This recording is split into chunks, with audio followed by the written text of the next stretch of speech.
Hey there and welcome back. A while ago I built the Mechanicum Torque. I don't know if you remember that one, but that was a mechanical fortune telling machine for the Adeptus Mechanicus. And that build really got me inspired to make another one. So this is kind of the, what you see here is kind of the spiritual successor to the Mechanicum Torque. So while the Mechanicum Torque was like a machine, like something that you could see at a carnival or a circus or whatever, that could tell your fortune, I also wanted to make like a human who would tell the future. And yeah, this is what came out of that. So this is the Oracle. It's not really a fortune teller, but it's someone or something who can tell you what the fates have in store for you.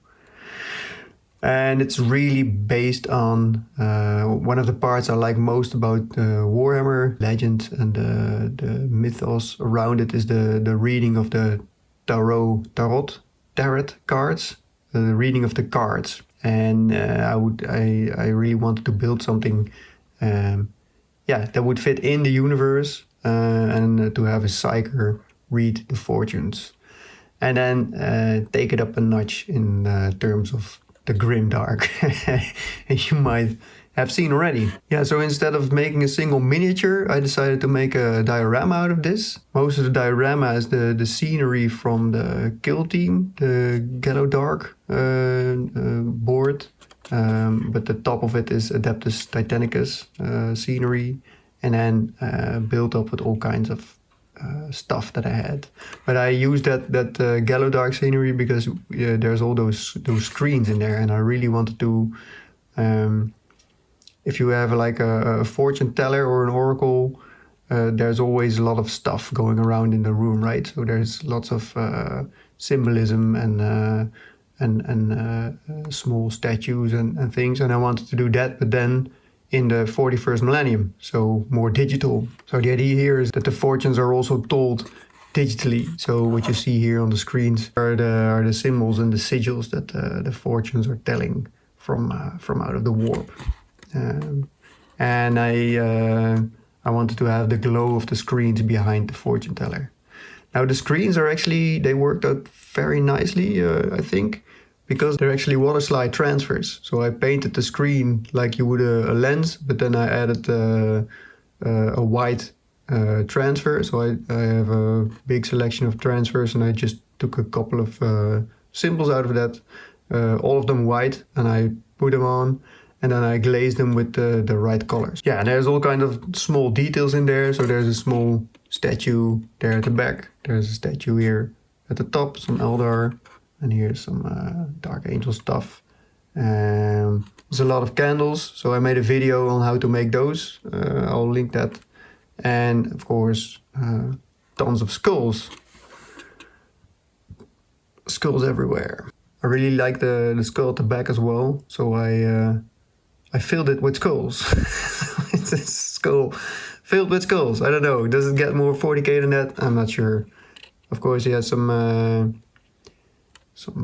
servo skulls as well, some pins in the head, which always works nicely. Yeah, and then we have the oracle itself, which we have here. So this is a combination of parts. It actually all started with the head. The head is a balloon from the Age of Sigmar dwarves. You have these guys who float each on their own sphere, and that's exactly one of those. So I wanted to have to use one of those as the head. Then the body, the torso is from the Ruststalkers, and the legs are from the Necromunda Delac gang. Yeah, and then there's the cards, of course, because that was the goal, right? She's reading the tarot cards. She has two piles of cards on a little table here to the left. So there's the drawing deck, and there's the discard pile, and then she also has some cards laid out on the tablet. And actually, I don't know if you can see it, but those cards that you see there are actually the same as the flags from the Eternity Gate that I made a long time ago. So that's a little wink back to that project.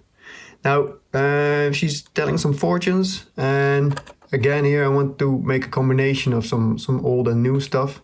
So I wanted to have her stick a dagger into a tablet. Again, with some water slide transfers, I made some symbols around it and some stuff coming out of whatever the heck she's doing. She also has some tentacles coming out of the back of her head.